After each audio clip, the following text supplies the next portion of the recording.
جارتي الدجالة قبل ما تموت بدقايق اعترفت لي بسر خطير. سر يبطل مفعول أي سحر مهما كان قوته. مش تتخيلوا هو ايه. ودي المشكلة اللي معانا النهاردة. يلا بينا نعرف ايه اللي حصل ويا ترى ايه هو السر. لكن مش قبل ما نصلي على الرسول عليه أفضل الصلاة والسلام في الكومنتات تحت.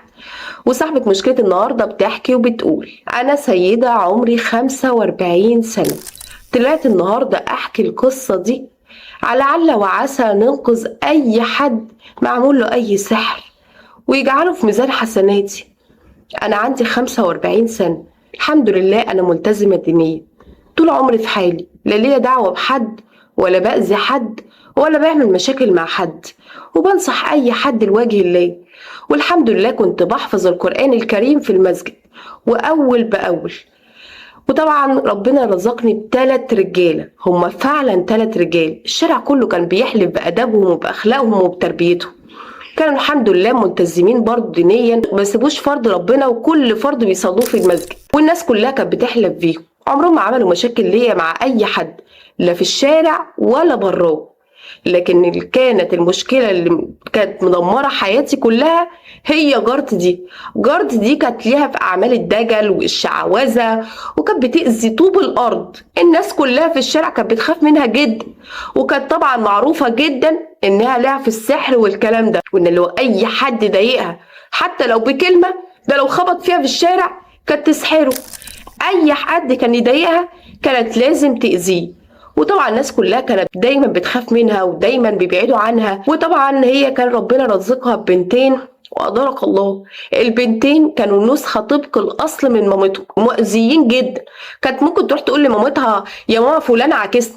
كانت تروح تسحر لفلان ده: يا ماما ده مش عارفة مين اللي ضايقني. كانت تروح تسحر للبنت اللي ضايقتها. كانت فظيعة جدا هي وبناتها، لدرجة ان هي كان معاها جوزها مرة واحدة ما عادش موجود. في ناس بيقولوا انه طفش وهي سحرت له واتجنن، وفي ناس بيقولوا ان هو زهق منها وقرف من اللي بتعمله. فطبعا الله اعلم والعلم عند الله. لكن كانت دايما بتأذي الناس. الصراحة مرة وقفت معاها ونصحتها لوجه الله، لكن ما عملتش بالنصيحة، وقاعدة تتلت وتتأمر عليا كده وتقول لي: خلي النصيحة ليكي يا حبيبتي، أنا ما بأذيش حد، الناس هم اللي شياطين، الناس دول هم اللي أبلسة، اسأليني أنا. كنت أقول لها: يا حبيبتي أنت عارفة إن ربنا عمره ما بيسامح أي حد بيأذي أي حد، وطبعا ده شرك بالله. عشان خاطر بناتك ربنا يستر عرضهم، وعشان سمعتهم برضو في البلد. قعدت تقول: مالهم بناتي يا حبيبتي، بناتي احسن بنات، وبكره تشوفي انا هجوزهم مين.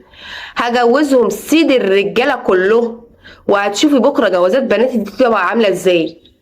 قلت لها: ماشي يا حبيبتي، ربنا يا رب يستر عرضهم وعرض بنات المسلمين. المهم ساعتها سبتها ومشيت، وقلت انا نصحت لوجه الله وهي حر. المهم في يوم لقيت صوت عالي جدا بره البيت عندنا، واحدة عمالة تتزعق وتتخانق. قلت يا ستي يا رب في ايه. المهم خرجت ساعتها لقيت جارتي دي واقفة قدام البيت عندنا وماسكة بنتها وعمالة تزعق وتهلل وتقول لي: انزلي لي يا حبيبتي، انزلي شوف ابنك عمل في بنتي ايه. قلت لها: ابني؟ ابني انا؟ ابني انا عمل ايه في بنتك؟ قالت لي: مصطادها يا اختي في الراحة وفي الجاي وعمال يعاكسها، واخر مرة خبطها في دراعها. قلت لها: ابني انا؟ ازاي الكلام ده؟ انا ابني الناس كلها عارفه ان ولادي الرجاله التلاته في حالهم، بيروحوا في حالهم ويجوا في حالهم، عمرهم ما بصوا حتى البنت. ازاي تقولي كده على ابني؟ يعني ايه يا حبيبتي؟ انتي بتكدبيني ولا ايه؟ ده انا سامعاه بودني دول كم مره بيعاكس بنتي وهي قاعده قدام باب البيت. قلت لها: ابني عمره ما يعمل حاجه زي كده، وعمري ما صدق حاجه زي كده على ولادي التلاته. قعدت تقول لي: طب اساليه. لقيت ابني طالع وعمال يزعق ويقول لها: ايه يا ست انت اللي بتقوليه ده؟ انت جايه ترمي بلاك علينا ولا ايه؟ هي اي رمي جدت يا شيخه؟ اتقي الله، ده بنتك اللي في الراحه وفي الجايه مش مسلم منها. انا مش عايزه اقول الكلام ده قدام الناس، لكن انت اللي اضطريتيني ان انا اقول حاجه زي كده.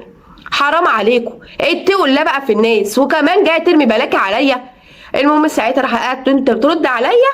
يعني انت بتكدبني؟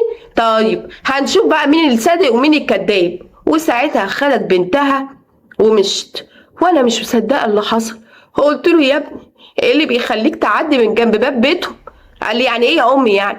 هو انا هطير يعني وانا ماشي ولا ايه؟ ما انت عارفه ان بيتهم لازق في بيتنا، هنعمل ايه يعني؟ وبعدين دي كدابه يا امي، دي بتكذب على فكره. انا عارفه يا ابني، انا عارفاك ومصدقاك، بس هنعمل ايه؟ نتقي شرها وخلاص. مالكيش دعوه بيها يا امي، سيبك من اللي هي الهبل اللي هي بتعمله ده. يا امي احنا الحمد لله ملتزمين دينيا، وان شاء الله ما فيش اي حاجه تضرنا. قلت له ماشي يا حبيبي، ربنا يهديك ويبعد عنك اي شر.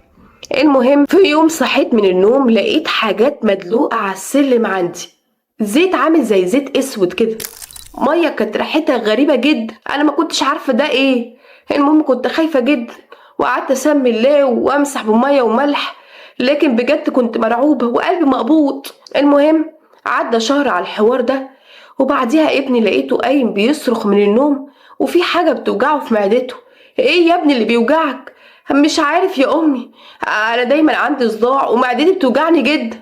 لفيت بيه على دكاتره الدنيا، لكن ما كانش فيه فايده، لدرجة إن الناس قالوا لي أكيد ابنك ده مأذي يا حاج، لفي بيه على الشيوخ. برضه لفيت بيه على الشيوخ، والشيوخ أكدوا لي إن هو فعلا مأذي. لكن مأذي؟ أنا افتكرت أكيد الست اللي جنبينا، كنت بترد عليها ليه بس؟ كنت سيبها تخرف، الناس كلها عارفاهم على إيه وعارفانا على إيه. ايه لازمتها كنت ترد عليه؟ اكيد هي اللي اذياك، هعمل ايه دلوقتي يا ربي؟ المهم كنت طول الليل بدعي ربنا انه يشفي لابني. الدكاترة كانوا محتارين ومش عارفين هو عنده ايه، والشيوخ كانوا دايما يقولوا ان هو مأسي، لكن مش عارفين يساعدوه بأي حاجة. كان يقولك الأذى كان جامد قوي، وانا مش عارفة طب اتصرف ازاي. انا ما كانش قدامي حيلة غير ان انا ادعي ربنا ليل نهار انه ينجيني ابني ويشفيه. انتوا عارفين الضنا بيبقى حاجة كبيرة قوي عند امه. ما حسيتش بنفسي غير وانا رايحه بخبط على الست الدجاله دي وبقول لها حرام عليكي، ابني عمل لك ايه عشان تعملي فيه كده؟ قالت لي عملت ايه؟ انا ما عملتش حاجه يا حبيبتي، انت جايه ترمي بلاكي علينا ولا ايه؟ قلت لها زي البلا اللي انت جيتي رميتيه علينا. حرام عليكي، هو ذنبه ايه ان انت تعملي فيه كده؟ ده لسه في عز شبابه، انا لفيت بيه على الدكاتره محدش عارف يشخصه، والشيوخ بيقولوا ان هو مأذي. حرام عليك، انت بتعملي كده ليه؟ بتستفادي ايه من الاذيه دي؟ قاعد تقول بقولك ايه، ما تجيش تصدعيني هنا عشان ابنك كداب، وده ذنبي انا وبنتي. يا حبيبتي، ليه ما تقوليش ان هو عشان كداب وطبعا قال كلام مش صدق على بنتي فربنا ابتلاه؟ انا مالي يا حبيبتي، وكل حاجه تجيبوها فيا انا ماليش دعوه. قلت لها حرام عليكي، هتروحي من ربنا فين؟ طب اتوسل اليكي لو عامله له حاجه فيكيه. طبعا لقيتها بتقولي بقول لك ايه، انا مش عايزه صداع هنا، انا دماغي وجعاني ما عملتلوش حاجه. ورحت سايباها وماشيه، وانا ماشيه مكسوره عماله اعيط واقول للدرجه دي انا بتوسل لواحده عبد زيي؟ طب ما انا عندي ربنا، انا هلجأ لربنا. انا غلطانه ان انا رحت لواحده زي دي وقعدت اتوسل ليها وعيط لها. طبعا كنت حزينه جدا بس غصب عني، انا شايفه ضنايا بيروح مني ومش عارفه اعمل له حاجه، وعارفه اللي هي السبب في اللي هي عاملاه فيه. قعدت ادعي ربنا ليل نهار، وفي يوم قمت اصلي الفجر حاضر، وقعدت اعيط بحرقة على ابني وحالته اللي بتتدهور اول باول. يا رب انت قادر على كل شيء، يا رب اشفي لي ابني، يا رب يزاح عنه اي حاجه وحشه، يا رب انا خلاص، انا ضنايا بيروح مني ومش عارفه اعمل له حاجه ومش عارفه اساعده.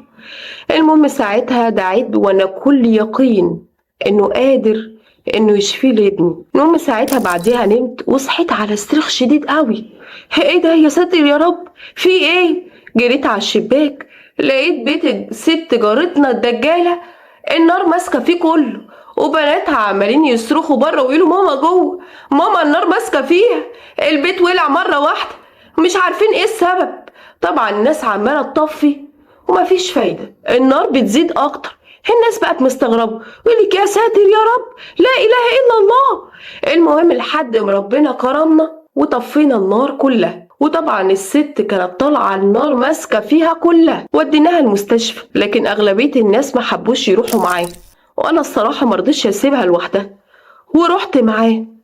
أول ما فتحت عينيها وكانت في حالة صعبة جدا، والدكاترة كلهم أكدوا إن مفيش فايدة، هي يعني ساعات بالكتير بتقضيها وممكن ما تكملش الساعات. المهم وقفت جنبها، لقيتها فتحت عينيها وبتبصلي، بتقول لي انت اللي واقفه جنبي، انت اخر واحده تقفي جنبي.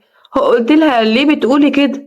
ما تقوليش كده، الجيران لبعضيها، والرسول اوصانا على 7 جار، وان شاء الله ربنا قادر يشفيك. اكيد انت دعيتي عليا. قلت لها انا عمري ما ادعي على حد، انت بس اللي مش عارفاني. قعدت تقول انا عارفه كل اللي بيحصل لي ده بسبب اللي عملته في ابنك وعملته في الناس. قلت لها ابني انا؟ يبقى فعلا انت اللي كنت اذيه؟ قعدت تقول انا اللي اذيت ابنك واذيت ناس كتير قوي، انا استاهل كل اللي يجرالي. عشان كده انا قررت اعمل حاجه صح قبل ما اموت. انا قررت ان انا اتوب. يا رب سامحني، انا عارفه ان ربنا مش هيسامحني على اللي عملته في ناس كتير، وعارفه ان ناس كتير جدا بتتعذب بسببي. انا مش عارفه انا ليه كنت كده، انا كنت شطانه. المهم قلت لها طب وبعدين ابني افك الاذى ده عنه ازاي؟ لقيتها بتقول لي انا هقول لك على سر مفعول يبطل اي سحر مهما كان قوته.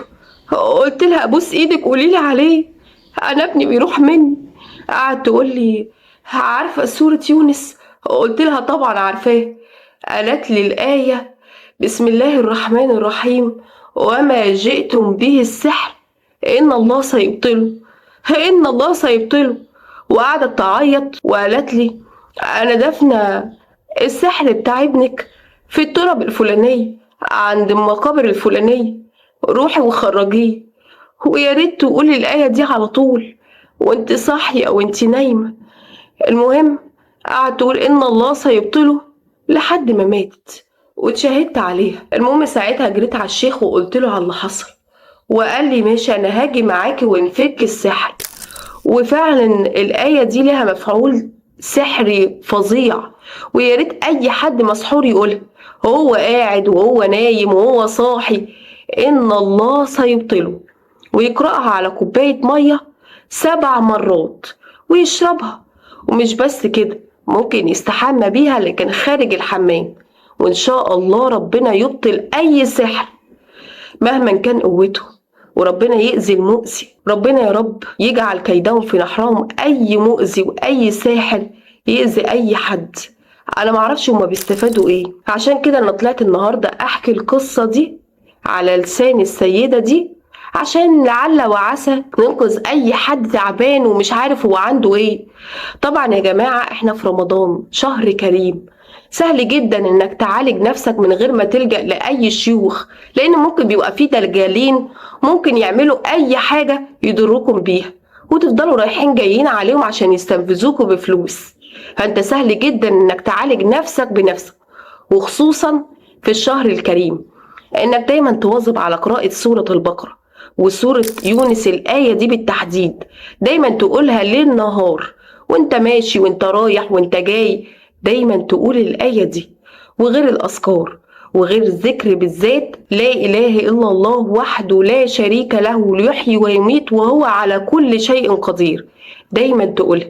صدقوني طول ما انت محصن نفسك وبتقول ذكر الله وبتصلي فروضك، عمرك أبدا ما تتأذي. كل ما الواحد يبقى مع ربنا عمره ما يتأذي من أي حاجة. طول ما انت محصن نفسك عمرك ما تتأذي. فعشان كده النهاردة أنا طلعت النهاردة أحكي القصة دي لعل وعسى تكون سبب نجاة أي حد، وربنا يجعله في ميزان حسناتنا.